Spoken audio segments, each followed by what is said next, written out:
Bwana Meano, karibu sana kwetu. Okay, thank you. We are a farming family. Yeah. My wife and I. Yeah. I'm Simon Mwangi, and she's Veronica Gathoni. Yeah. And we are running a dairy farm here. Yeah. And it's quite a large farm because hata iko imegawanishwa na sections. Yes. So, what cows do you keep? We keep Asha cows. Asha? Yes, the brown and the white. Yeah. And they have great milk. Oh, yeah. They're also very adaptable. Hasina mashida. Yeah. So they are, let's say, low maintenance cost animals. Aisha. Yeah. What's the spelling for this? The spelling is A-Y-R. Aisha. S-H-I-R-E. Oh, yeah. This a location in Scotland. Yeah. Where they originated. Okay. But they, I think in this part of the world, they were introduced by the settlers in the early part of last century. Okay. That's nice. So, I visited your farm. This is my second time here. Yes. And the reason why even I started this channel was to educate people on certain aspects of business and management of their projects. And when I visited here, one thing I got two lessons. The type of cow you had, the Aisha cow, and their production, their yield. And then now, let's say three. The second lesson, it's divided into two. Management of fodder and water. Yes. So the way you manage your fodder is also, it's quite an exceptional way where you are able to stock for long periods, and also the structures you have built. They are quite unique. From others that I've ever seen. Others that I've seen. And then there is also now the main ile yenye sasa naweza sema it was wonderful, just eye-opening, was on water management. And as a dairy farm, not many people think water is very essential. But the last time I was here, you had a capacity of 230,000 liters. Yes. There was a dam where you could keep 150 liters. Yes. And storage. If you visit, I'll be showing some photos there. Every corner of this farm, there is kuna mitungi, tanks. Storage tanks, of which cumulatively there are over 80,000. And then now, after nimekuja leo, you have even given me more news of water. And that's just storage. To top on that, you have a borehole. To top on that, to top on the storage, you have a borehole. Now that's exceptional. So I would like to go. I know there is a story when how you decided to farm cows, why dairy farming, but I want to, before we get to the water, I want to get the story, how, because I don't think this is originally from here. And by the way, for those who are wondering, we're in this place. This is Muthegi. It is in Motithi location, Mwea West County, in Kirinyaga County. Mwea West Sub-County. Kirinyaga County. In short, we are between Kagio and Sagana. That's right. On the Kwaramia, Kagio, Sagana, we are just somewhere located there. Yes, we are 2 kilometers in. On the eastern side. Okay. So, I'm so certain you're not from here. What pushed you to buy this land, which is 11 acres, if I'm not wrong, and what pushed you to purpose this land direct to dairy farming? Not other farming, but direct to dairy farming. Let's start with the story of water. there is a biblical angle to the story of water and the sourcing water. Yeah, yeah. It's found in Genesis 26. Genesis 26 describes 4 types of wells. 4 types of wells, yeah, true. Abraham was the well digger, but Isaac was the well repairer. Oh. 4 types. Esek was the first one, and this was in Philistine country. When he opened and rehabilitated Esek, the Philistines quarreled with him. Yeah. He moved further away, and he repaired another well dug by his father Abraham, and he called it Stina. Stina is almost in Swahili fitina. Oh, fitina. It produced water, and those guys came and they said, "This is our water, this is our country." Oh, that's why he nearly tells us fitina. Even Esek means quarreling. Oh. Then he moved further, and he found another well. He rehabilitated it, and he called it Rehoboth. And the other guys were not too keen to chase him away, but the water there was much better than in the other 2 wells. Yeah. And with the time, as his population grew, he went to a valley called Gera, where he dug his people dug their own well. It produced a lot of water, and very pure water. Very pure water. Okay. The Bible says, kulikuwa na kiangazi. There was drought, and there was famine. Isaac planted and harvested 100-fold. Kama kawaida. The way it is now. Yeah. The way it has been now in Kenya. Yeah. So the 4 wells represent 4 different sources of water with the different impacts on the livelihoods of people. Oh, yeah. In spiritual terms, of course, it means something different, you know. It is from Genesis 26, in a place in Nairobi, across from Karen. I was raising the first set of cows in the early 90s. Oh, so this is not where you started farming? No, this is scaling up. Oh, this is scaling up. Okay. We were using city council water to water the animals. Yeah. Then somehow the system was disrupted. Yeah. I had to take water by vehicle. And it's so frustrating when cows have no water. The more you pour, the quicker they finish. Yeah. So I was so frustrated.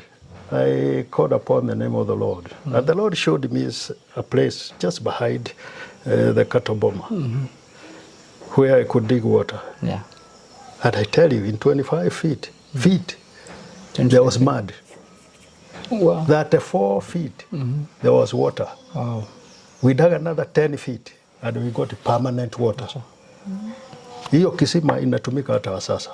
It solved our cow drinking and human domestic use of water in that place. Just asking, Karen watu wanaekanga ng'ombe? Oh yes. Up to today? Up to today. There is Nairobi has one of the largest concentrations of dairy cows in Kenya. Oh. Of course, Kiambu leads. Yeah. Kiambu leads, Nairobi second. So it was out of this conviction. God is the holder and the owner of water, and He can reveal to you where to find water. Yeah. So long as you have a good use for the water, true. He will reveal to you. Yeah. So I have about 5 families living on that plot. Up to today. Up to today. Yeah. The reason for relocating, the southern bypass, which is a major highway, cut my property in two. Yeah. Oh. Reducing the usable area, and it actually took the better part. So I was forced to look for an alternative, because I couldn't imagine my life without looking after animals. Yeah. So it's a passion you have always had, and when you had it, now you just transferred it. Precisely. So you came and bought rad here. It's not as straight as that. I'm an economist by training. Oh. We were doing a project which was trying to understand how cities grow, what factors promote their growth, and how populations respond to this growth, and how authorities also, what they do to manage this growth. I was heading a team that was looking at cities in the eastern half of Kenya. And there was another team looking at the western half of Kenya.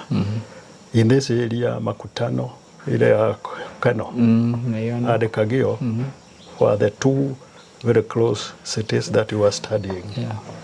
The next one was Embu and I believe Kitui. So while I was here talking to public officials, after the meetings, I asked a colleague whether land can be availed here. And they said, but they did not have something in hand. I left them my number and said, anything from 2 to 6 acres would be fine. Yeah, that's nice. And after 3 months, they called me. I had almost forgotten. They told me, there's a fellow here who knows a lot about land and the land transactions. You can talk to him. I think he has a piece that he has identified, which you might want to inspect and see whether it's suitable.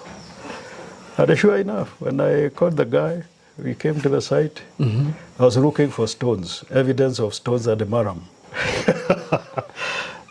3 piece, we went over it and there was no stone. So it was, first of all, it was a 3 acre? Yes. And then now you went and expanded on it? Yeah. Okay. The neighbors on the western side sold me 2 acres.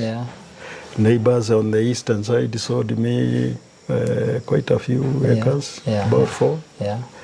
And I've been adding smaller here and there until the current holding of 11. Was achieved. Okay. It's 11 and a quarter actually.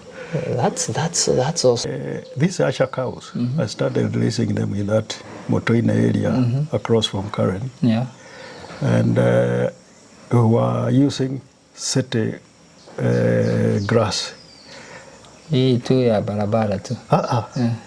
The city council has schools and the other institutions where grass would grow very wildly. So they would go there with the tractors and just mow the grass. I had a 10 wheeler. Okay. Those guys, we became friends. Every time they are going to a new site, they would call me. And of course, I would buy lunch and they would help even to load the grass. So our cows were healthier than they are here. We were producing up to 150 liters a day. Wow. Until the post-election violence hit the city. Our customers disappeared.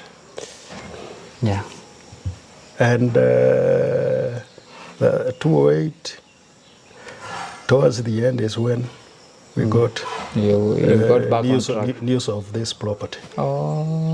In the meantime, the southern bypass construction had started. And it really disrupted our operations there. So we had to take, about 4 or 5 cows from there to bring them here. Essentially because of both labor situation and the disruption by the construction of the road. So that's how we ended up here, starting with 3 acres. Yeah, that's nice. So the seed animals were from that farm, other farm. Yes, from Motoine. Okay. Currently, how many cows, the Aisha ones, do you own? We have heads. We have about 32 heads. All female or mixed? Mixed. The male ones are few. I think they're about 5 bull calves. And you saw the beef animals, they're also 5. So effectively, the main mature cows about 12. And then we have a series of havers of different ages. Okay. So you are just milking about 12 cows. We are milking 8 at the moment. At the moment it's 8. You know, the thing about cows I've learned is that you start from, okay, for those who don't know, cows have peak periods, lactating periods, and dry periods. Actually, the first 100 days, no, the first 3 months, after the calf. After giving birth. It's the peak period. The next 3 months is medium. Medium. And the medium can extend up to 4 or 5 months. Then the low period is the next 3 or so. And what about the dry period? The dry period is short. It's roughly 2 months. Okay. And then now you start another cycle of high, medium, and low. Okay. Yeah. Good. Okay. So coming here, when we got the lower side, it extended to the where the flood plain of Macharia River is. We are at the edge of that flood plain. Okay. The same prayer I prayed on Genesis 26 in Motoine, Nairobi, I prayed here at the edge of our property. And God gave me a nice source. Awesome. And we dug you dug a water gallery. It's not a well. It's a mini dam. Mini dam. Dug by hand. And that's the one we have maintained and expanded a little bit. And is the one that gives us about 150 cubic meters of water. Ooh, that's a lot of water. So it was the initial source when we were building this house. It supplied the water. So you didn't, what about the borehole? The borehole came much later. So just okay, I now know about the water. Why have a dam and then much later dig a borehole? And then after having continuous sources of water, because drying up 150,000 cubic meter water is, hata kama kuko na kiangazi, even if it's an open one, it's quite hard to dry up that water. So now you have that. Now you come, build a borehole, and on top of that, buy tanks over 80,000 liters for storage. Why do that? Because essentially, the primary source of water is on open ground. So when the Macharia floods, which would happen in May, it brings all impurities into this mini dam. I call it a water gallery. It is not pure water. So you would need to purify it to meet domestic consumption needs. Of course, cows wouldn't mind, but for us, that was a major consideration. Okay, now you dig the borehole. The main thing about that water gallery was to tap water so that the level ground around it can be cultivated easily using that water. Of course, energy use is something we had in mind, and the petrol prices keep on rising and rising and rising. They never go down. They seem never to go down. So that water was helping us in that regard. It would augment the domestic supply when there is a problem. But I tell you, we have we have installed gutters on this property, this house, and not a drop gets wasted. As a matter of fact, our tanks tend to get full, and then the overflow, we don't know what to do with it. So even you rarely use between these rains and the next, our tanks never ran dry. So we had a domestic source of water for drinking, cooking, washing. Even the cows. Well, the cows is a bit is a bit clumsy. Where we have put the tanks, you don't just turn on the tap and it flows to the cows. No. But the borehole water has an alternative system. Okay. It goes straight to the cows. Oh. And the cows seem to love the borehole water. It's salty. It has minerals. Yeah. Now, when we later, I think it was 2015, that we got in 2015, 2016, we dug the borehole. Our idea was to begin to use that water to cultivate the highland. Oh. Where we are is a little high. Yeah, you're on top of a hill. Yeah, and the tanks are high. Yeah. So it was easy for the water to flow by gravity. Yeah. To wherever we needed it. Yeah. But already, of course, we had the lower water gallery, and we were no longer pumping water to bring it here, unless there was an emergency. Like by the currently, when there have been a dry period, a long dry period. I think now that water came to you somehow. Absolutely. You saw there is an acre of green maize that is pretty grown. We planted using that water, and we have used it to water 2 more acres above that maize crop. And if the rains do not go the distance, we shall use the same water to support the maize crop. True. So that's where we are. When we finished the borehole, the lab report indicated something that was subtle, and we did not think is a big deal.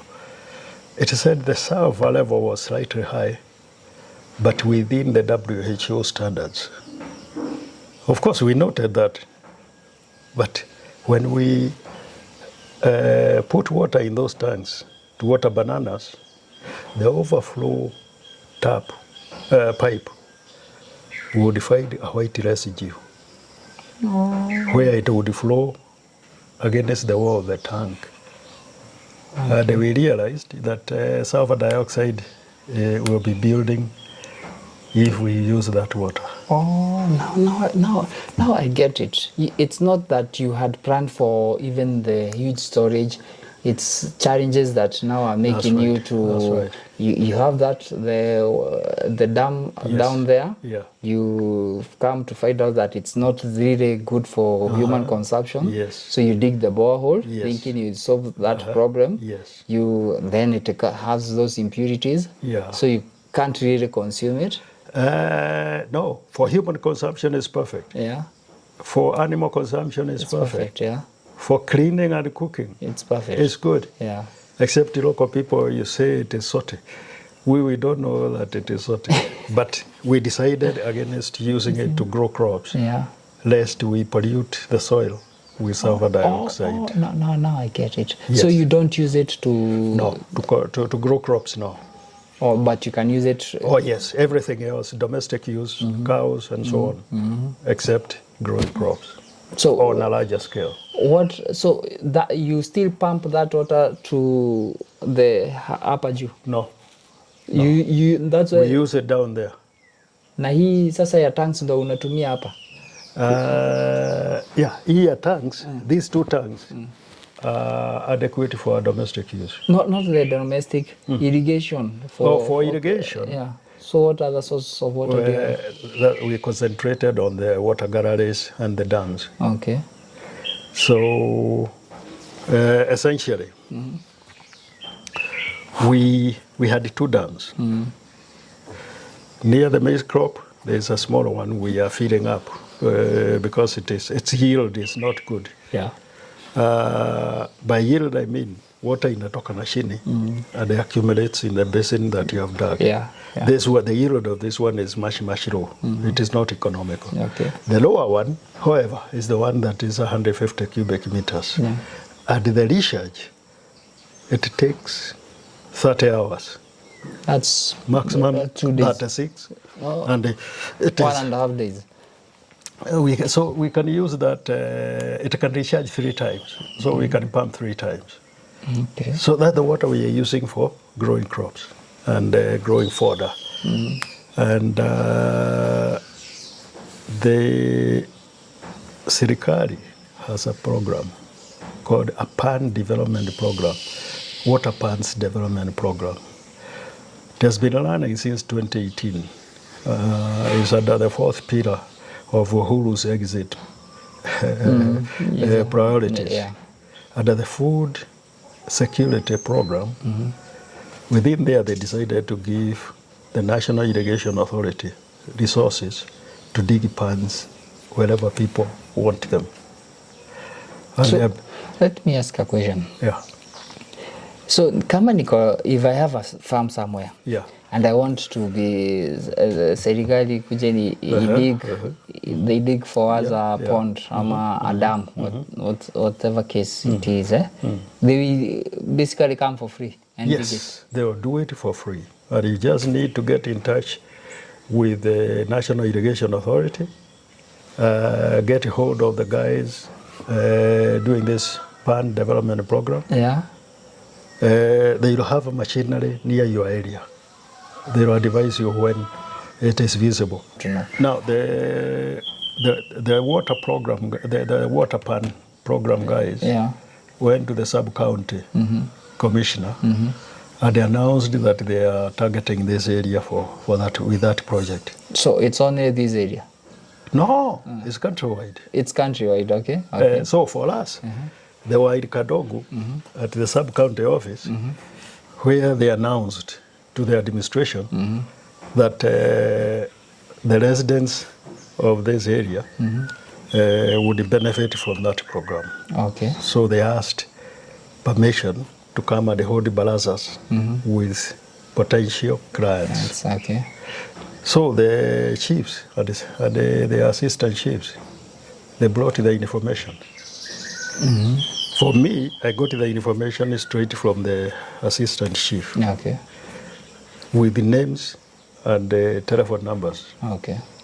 And we started communicating with the program officials. Okay, so for you, you already had that information. Yes. You received it from the chief. So if someone, so this is for people who want, now you as Ilikupata, now someone who is aggressive and they want such a project, the best person to see is the chiefs and the sub-chiefs, or go to any government office and then they take you through the process. Okay, after the chief. Assuming the chiefs and the assistant chiefs are outgoing with information. If they are not outgoing, then the alternative is to go to the National Irrigation Authority. In this area, they have offices in Mwea, Wanguru. Wanguru, I'm sure in other places they also have regional offices. And those are the owners of the program. Okay. The way they do it, funding was availed by government. The National Irrigation Board contracted dam construction contractors and they assigned them to areas because they cannot be everywhere. So every area has a kind of an office that manages the program and they move their machinery from one point to the next based on demand. Okay. And it's all free? It is all free and it is countrywide. They have done it. They have done it in Kajiado. They have done it in Nyandarua. They have done it in Murang'a.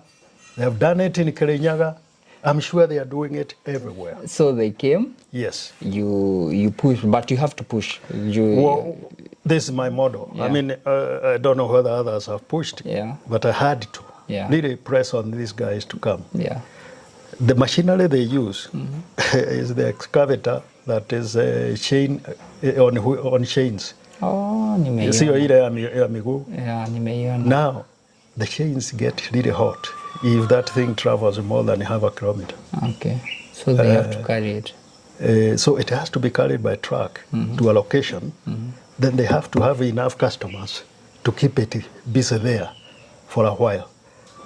Here, the peak, the maximum number of water pans they would do was around 40.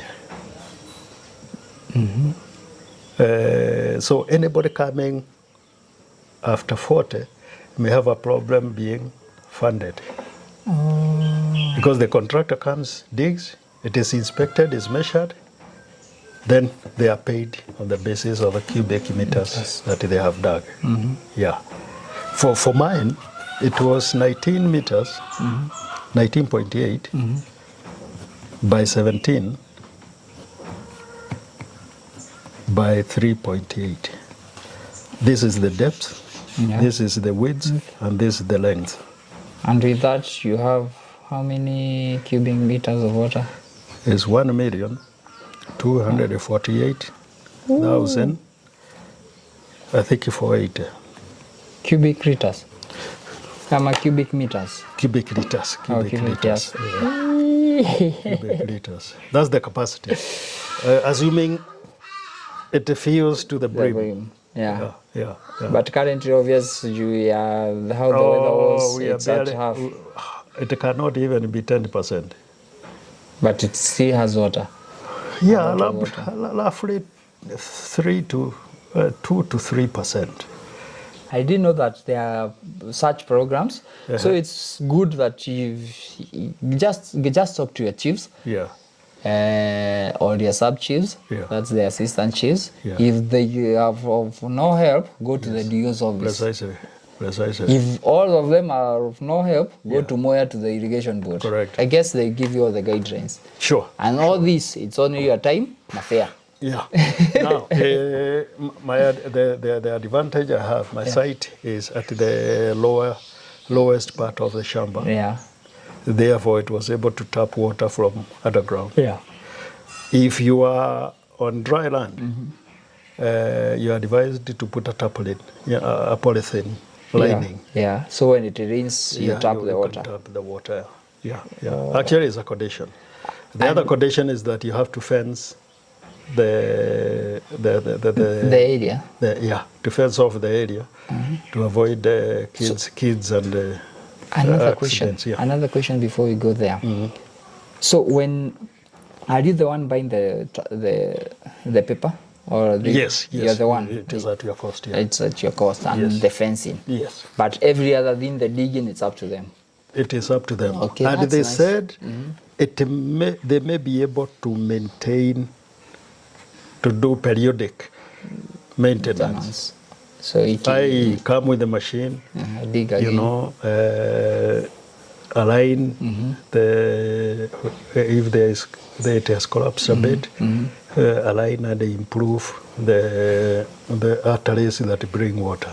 There is a portion in the lower area that would flood, and I have not used a good portion of that parcel because of vulnerability to flooding. Yeah. There is a kind of a ravine. Okay. It fills up and then overflows to my shamba. Oh, that's nice. Recently, I decided to drain that ravine, which would have water permanently. Yeah. I dug a hole, a water gallery, that actually took most of that water by osmosis. It literally drained that area. Yes, it drained the ravine. I shall make a visit there then. Wow. So that's the third water source, which is actually an initiative of reclaiming land that was not usable. Yeah. Now it is usable. Oh, that's awesome. And so it you're has, just using your own resources. Yes. It has very good sugar grace, sorghum ya ng'ombe. Ndio tulikuwa tunaona pande ya right kule chini. Actually, this is the... So before you do any project, you always think about solving the water problem first, and then when you solve water, now you can do the project. I'm forced to solve the water as I'm doing a project. You might think I'm very smart, but I'm not. The circumstances. Yeah, this is the lavine. This is the that area. Yeah. Yeah, that's awesome. That's awesome. You take these photos and share. Yeah. That's awesome. It's now clean. We have cleared it. We have also removed the silt, and the water is draining towards this pond. Yeah. This pond. That pond can irrigate that whole acre. Wow.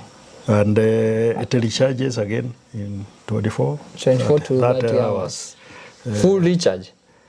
Well, halfway. I mean, full under our current circumstances of drought. Yes. At of course, the maximum level, right, at its maximum level, it gets a full recharge to its maximum level. So essentially, we have had about 4 wells, just like the biblical one.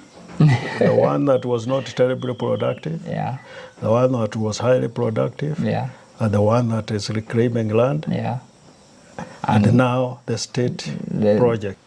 Initially, we had laid out these pipes. They are called PE pipes. Yeah, PE pipes. Mine are 2 inches, and they would take quite a bit of water, and they are handy. It's not easy to break them. Yeah. Even if a vehicle runs over them, they won't break. Yeah. And we are using that as we use the normal pipes to bring water from the water gallery to the tanks near the bananas. The normal ones. Then we use the PE pipe to distribute through the drip irrigation. That's right. Okay. Through the smaller 10 millimeter of drips. Yes. But I've seen that now you had planted some bananas, and then you did away with that. Now I'm just saying it's like you are renewing with other projects in the farm. Every project has its economic life. When you start, it builds to capacity. At capacity, you are doing great. If the market, synchronization of the market and your production capacity merge. If something happens to the market, then you're in trouble. You would have to re-engineer the products again in order to remain profitable. When we did the bananas, which was 2011, 2012, tissue culture bananas were very hot. And because there was no other bananas here, ours were doing great. A bunch would go all the way and support itself on the ground. Na hiyo sasa ni pesa. Na hiyo ni pesa. So the market was taking it, and there would be people coming to buy in lorries. I would sell a truck by myself. Something changed later, I think, when this tissue culture technology spread quite a bit. There are areas that are easier to grow bananas. Well, not easier. More habitable. They have lower cost, lower cost of production than ourselves. Because ours really needed manure, they needed a lot of water to keep going. The other areas where it doesn't really get dry, they will produce huge bananas cheaply. So we were kind of edged out by those the prices. better more efficient growers of bananas. And when they are more efficient and they are producing cheaply, definitely they will sell cheaply. Not necessarily. They have been making a killing. Up to today?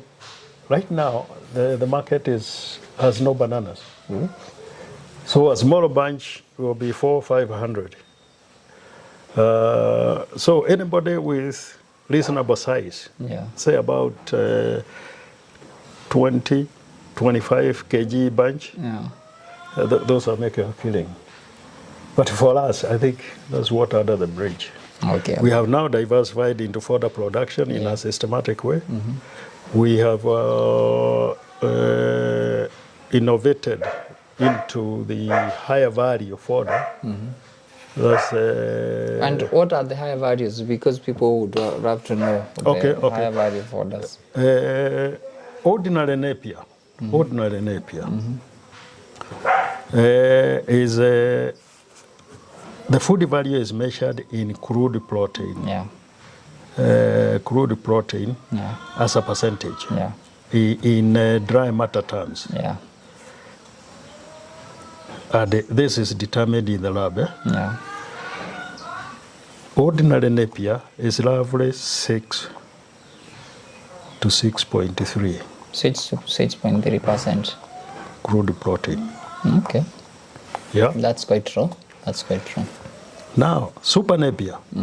The one now that you are farming. Yeah, the one that we are. Do you have ordinary Napier in your farm? Yeah. We are phasing it out. Okay. In favor of the new one. Okay. Is anywhere between 18 and 22%. Oh. That means more milk production. Precisely. Or better nutrition for the cows. Yeah. Or a smaller volume. Yeah. Gives you more production. Yeah. Then there is Macharia grass. It is in the same range, between 16 and 20% crude protein. So that's why I've seen bunches of some plots you have planted that grass around, and then between your rods, between you have divided your rod into portions where you have put this Super Napier in between. Yes, yeah. We are using it two ways. Essentially to dedicate a strip purely for fodder production, where we can water it directly, and of course separating it from the food crops. That way, it will act as an erosion mitigator. As well as retaining the soil. Plus water. When it is dedicated, of course it will receive more manure and other goodies. So the yield per square meter will be higher. Okay, that's nice. Yeah. So we are kind of phasing out the ordinary Napier. We will not eliminate it. Because with these new things, you never know. It could turn around. Pests may come and just begin to eat it and so on. And you have no other place to go to. Then there is sugar grace. Sugar grace is a type of sorghum that again is dedicated for cows, eh? Yes. Okay. In the range of 14 to 18% crude protein. The whole stock. Yes. From the stock to the bean. When you measure this crude protein, actually it is pulverized. It's dried and turned into powder, and then they go do analysis. So it's on a dry matter basis. Oh, that's nice. So it's not most of the concentration is mainly in the leaves, not necessarily the stems. Okay. Then there is sweet potato vine. The vines, not the vines. Okay. This has no tubers. So I found some guys are trying to dig to dig for guache from my haina. It's just roots. So you concentrate on the this can go up to 19% crude protein. Yeah. So each strip we want to concentrate on this. We also want to do sunflower on the same strip. Okay. So let me ask a question. Yeah. Just a question, huh? So you have planted the Napier grass. In between is where now you have plans to put the sugar grass, sweet potatoes, and sunflowers. Or what's the plan? This is the strip. Yeah.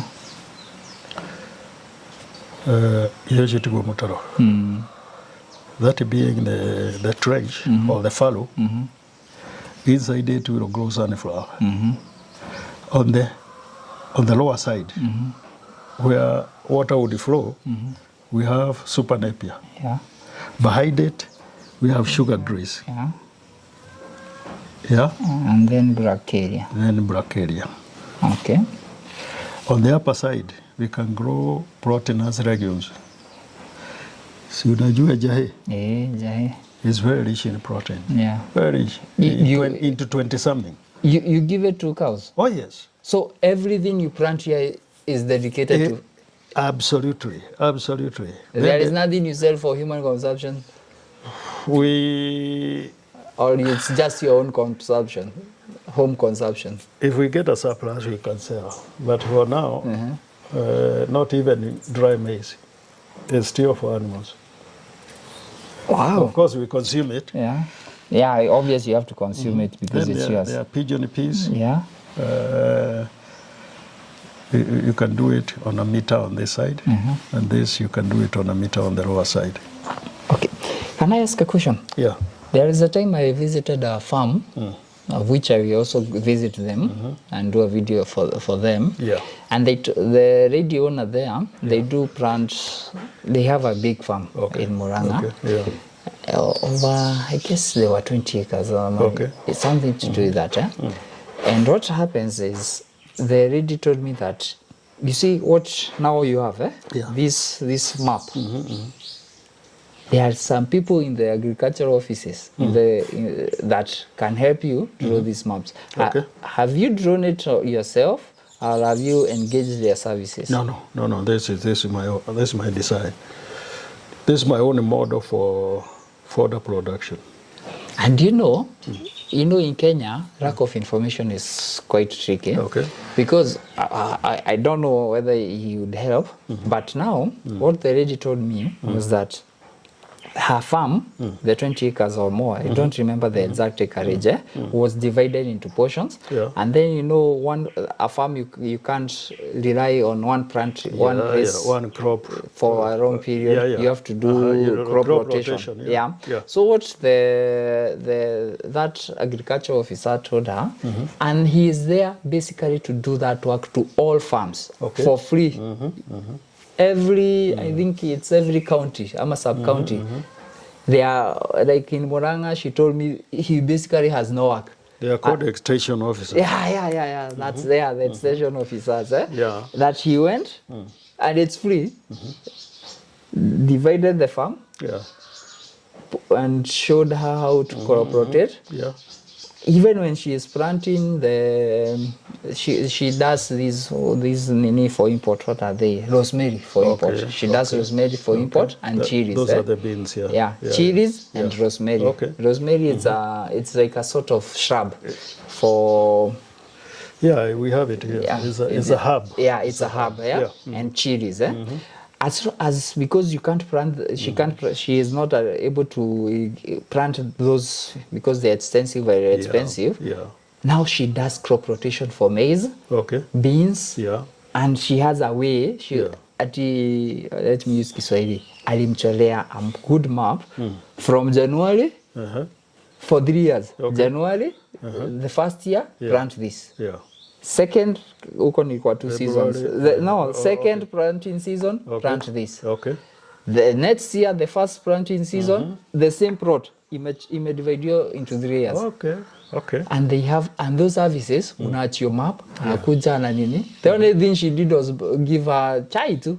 Kenyans, need to give a chai. Yeah. This trench profile, I'm going to use it to change my model for fodder production, fodder crop production. And I'm sure it will be a very efficient system. Yeah, that's nice. Because what you have here, not many people really, sisi tunafanya vitu kienyeji sana. We like shortcuts, Kenyans, and we not everyone, but most people, we have like, if I want to plan to do something, like now what I'm doing content creation. Yeah. Before I started doing this.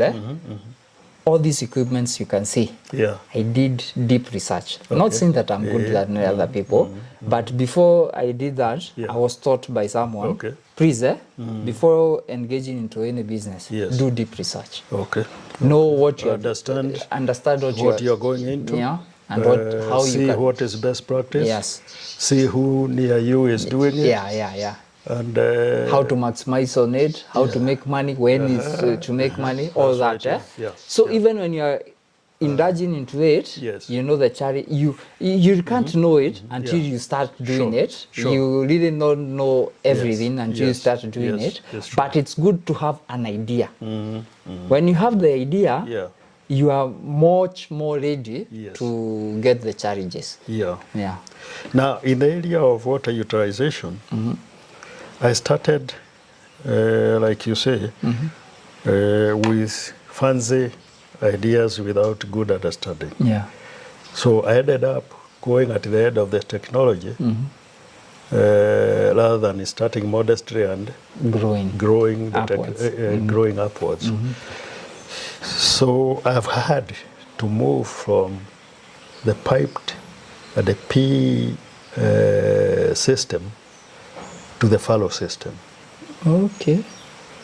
Why? Because you never get enough water for the pipes to do the pipes. True. But then if you did the pipes for some crops, you are overkilling it. You won't recover your money. Okay? So the fallow system is working well for me at this stage. So si lazima uweke hizo pipes? No. As a matter of fact, if I was to do it again, I wouldn't do a borehole. I'll do these pans and I'll deepen them a bit, and I'll find a way of cleaning that water so that it can be used for domestic consumption. I'll find a way of filtration. Yes. But it's expensive because now when you have the filtration, you have to pump that water. But now the good thing, there is solar pumping. You can pump water with solar from the ponds. You bring it here, and then the filtration. Now the filtration is where you can use a lot of water on electricity. At the end of the day, I think the borehole, although expensive, it would save money, because now when it comes to filtration, it's quite expensive. I would go to the chemical way.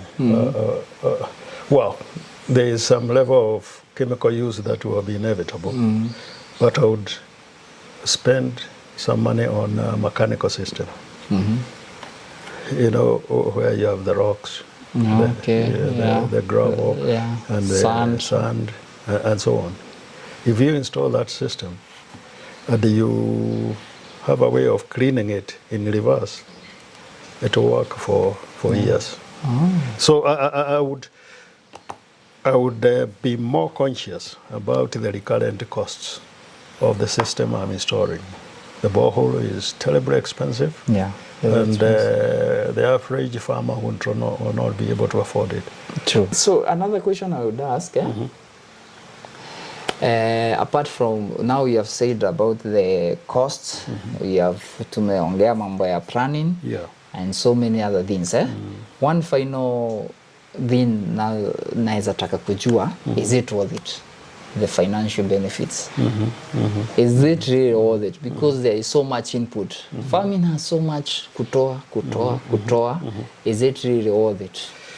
Let me say this from the beginning. Farming is a long-distance venture. If you are the sprint type, 100 meters, 200, and you want to go into farming, I think your mindset would be in the wrong place. So this is a marathon. This is a marathon. Yeah. And of course, one thing leads to another. One thing supports the other. Yeah. Cumulatively, you become more efficient with the time. The initial investment, you really should try and think of recovering it over a period of 15, 25, 30 years. So it's basically like it's ni kama kujenga. It's basically like building a approach somewhere. Mujengo is nicer because you just need to configure the costs and the product. Yeah. When you deliver the product, returns begin to flow in. Yeah. If you are financed by somebody, you are reducing that debt over time, and therefore your profitability over time is rising. Okay? I don't think it's the same with farming. Farming is a slow... It's a slow return thing. And because the support systems are lacking, for instance, why did you have to get off the road coming to this place? It's because the county government has not cared to put that road into usable condition. Because nilikuwa nimekwama. You see? Nilikuwa nimekwama nikikuja huku. Every time nakwama, when I'm delivering a product, I said 3-4 truck roads of quarry waste to seal that whole area. So I'm doing it on a personal basis for the community, which really should be a function of the local government. Okay? In an area like this, you get public projects politicized. The area MCAs, the crop we have had, go to Kilgoya to fight the governor. And then the resources, the taps are turned off completely for resources to do these community projects. So, as a farmer, are you going to wait until you have sensible leaders who are going to cooperate with the governor? You have to do what you can.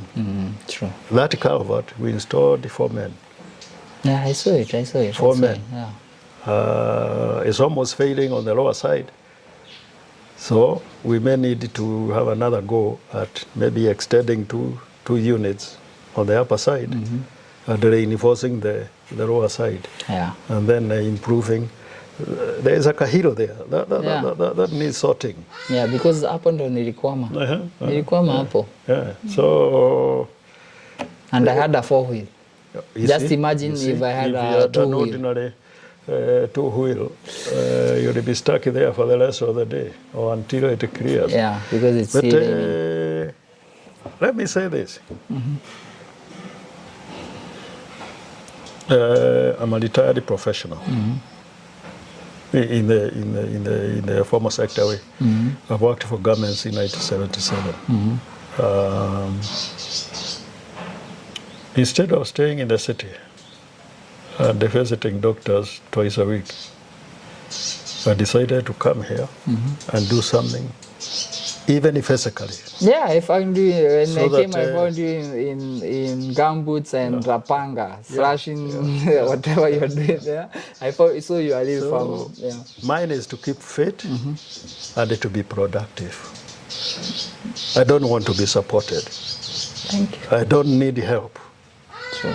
The kind of help I need is a good road, a good water system, a reliable electricity system, and I'm good to go.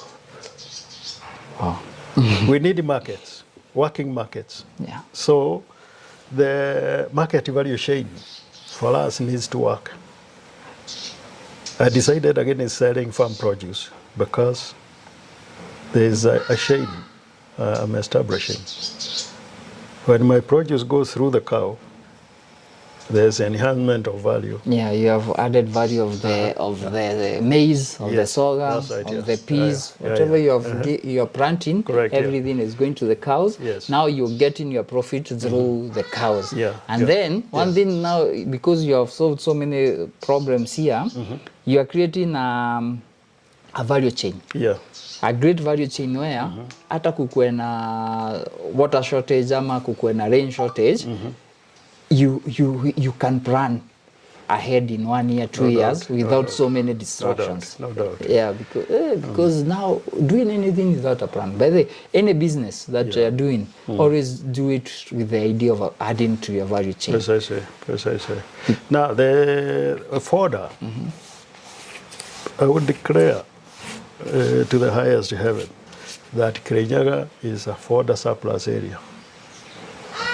Na venye tumeteseka this time. Wow. Generally, it produces a surplus. Generally. What we do with that surplus is really what counts. Oh. We plan for the normal year and work for that year. That the rains will be normal, that the temperatures will be normal, that the produce will attain a good average per square meter. But we don't plan for the bad year. And that's where the Egyptian model comes in. And remember Joseph the dreams of Pharaoh? The 7 dreams. The 7 years. The 7 years of 6 good years. Or is it 7 good years and 1 bad? Yeah. 1 bad year. No, they were 7 and 14. Okay, I clarify. The key thing is that the bad year is what we should plan with. Not all these good years. They went over 7 years. Yes. Of drought, and there were 7 years of famine and drought. No, there were 7 years of abundance. Of abundance. Yes. And there were more than, it's 7 or 14, but it's more than 7, where they had now drought. No, theirs, I think, was a very precarious situation. You're looking at a 50% chance that there will be crop failure. And they worked with 50 to secure the other 50. We work with 1 out of 5 years. one out of 5 years is crop failure. Yeah. I know this has been extended to about 4 years, but it's a bit unusual. So we should work with year 5 in mind. And set aside part of the surplus to cover us for that year. Oh, okay. Assuming this cycle is 7 years of drought. From year 5 to year 7, there will be a drought, and it will be really bad. What do we do with these first 4 years? You just you plan, like now, one thing I would say what you have done is your storage for fodder. Yeah. You have the silos. Silos? Yeah. Not even silos, you have another house, hapo kando. Actually, it is that's the barn. The barn, for storing raw fodder. Yeah, raw fodder. Yeah. And then you have under irrigation. Yeah. Continuous irrigation. Yeah. Of new products. Yeah. And these products zikitoka kwa shamba, you have places to put them for surplus. That's right. Because I store fodder beyond my needs, if all my 11 silos were full, I can go without rain for 3 years. Unfortunately, rarely do we get enough fodder to cover us even 50%, to fill 50% of the capacity we have installed. What the silos do and what the silage does is really to cancel out the expiry date of feeding the fodder, and you increase it to a few years. Okay. For me, my cows don't know there has been a drought because they are feeding from the pit. When you feed from the pit, you stabilize the kind of food you're giving the animals, and therefore the yield does not drop when kuna kiangazi. Okay, that's nice, that's nice. So can I ask a question? There, you reap on the high prices that come with the drought. Now for milk. Now, that's your profit. Okay. On the milk side. but also on the animal side. If you sell If you sell a heifer, or you are selling manure, or whatever it is, when you do it during kiangazi, you have a much better price. So you'll not be forced to sell because there's impeding drought. You are selling because it is profitable for you to do so. The way you have set your farm is it's a revolving, it's a continuous system. I want to explain that a little bit. Most farmers my age, and unfortunately farmers in this country are over 50 years, mostly over 60 years. Yeah, true. You rarely find a young farmer. Young people are coming in trickles. After 50, your expenses on medical, on healthcare, they go up. Through the roof. They tend to go up even as you age. Your expenses on other things that keep you healthy, good food, you pay an extra cost to eat good food. To have fresh air and a nice environment, more cost. It costs more. The decision to relocate from Nairobi, for me, was to deal with those conditions. So that as you age, you're not becoming a burden, but you're also expanding your capacity to support others. Amen. So the food I eat are either straight from the market or from the shamba. I'll go for medicine, but I'll be spending possibly a third instead of 100% of what I should be spending if I was idle. In terms of exercise, I could have been in a golf course or these walk tracks, trying to keep healthy. I do that indirectly. And so on and so on. Then, of course, you realize here the scale is a plot, a boga. The scale is good. The scale is, so it's challenging. It's challenging, true. So you have to keep on researching and interacting with those who are doing these things. When you combine all these things,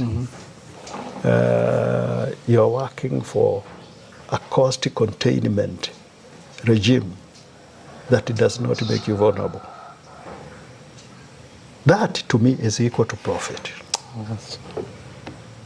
After all, I mean, why would you operate an enterprise that is losing money? True. If you realize you are losing money, you should re-engineer your business model. Re-engineer it, not close it, because you've already invested. Now you think about it in a new way. As a matter of fact, failure is a very good thing in a business because it teaches you one way how not to do it. And the next time you do it, you get better. Inevitably. Inevitably. True. So the challenges on the farm are good. They are not simply academic. They are practical things. You are seeing the results of your effort. And that keeps us going. That's awesome. That's awesome. Thank you. First of all, I would say thank you. There are so many lessons to be learned here.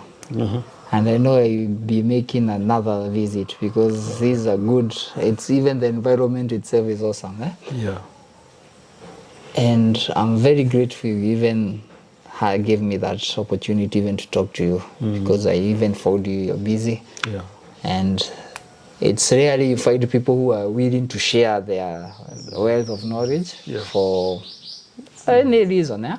The fact that you have opened your house, welcomed me warmly, and even given me more than your time and information, I'm very grateful. Wonderful. And for those who will be watching, hope we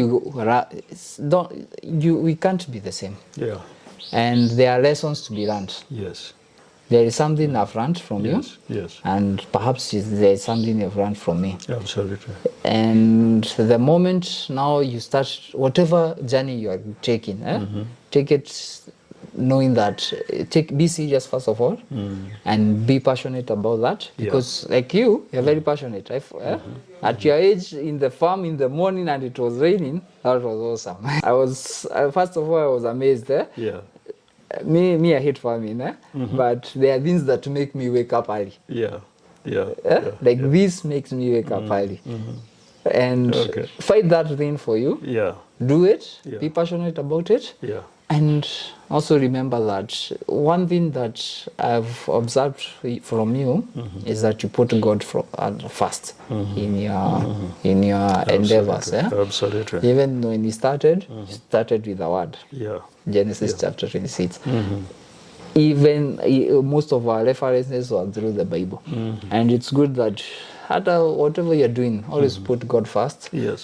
And life sorts itself better. And we are very thankful. We have learned a lot. Trust you me. Wonderful. Yeah, we have learned a lot. Yeah. Wonderful.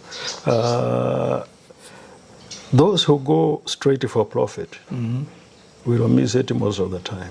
Sure. Because there are other benefits on the way to profit. It's a journey.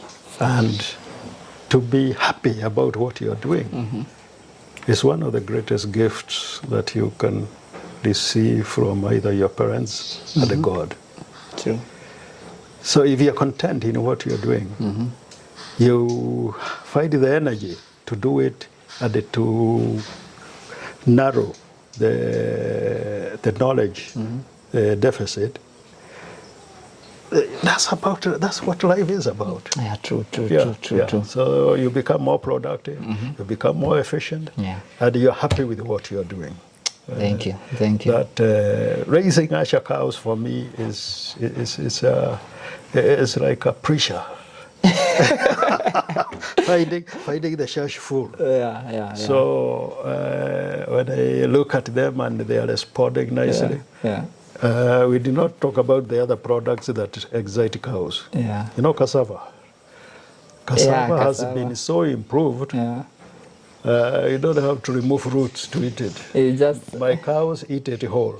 Oh, that's nice. And that's when there is commotion in the cow boma. When we are serving cassava. And it's something, it's like, hiyo ni kama nyama kwao. That's right. Nyama choma. That's right. Then the bananas. If the market can't offload my bananas, I give it to cows. And then there's excitement in the cow boma. So, you know, to transform food from vegetation to something that is served, I think it's a good thing. And we are contributing to the food security pillar, which is a concern now globally. Yeah, true. Yeah. Thank you. Guys, remember to like, subscribe, share, and comment. Thank you. Wonderful.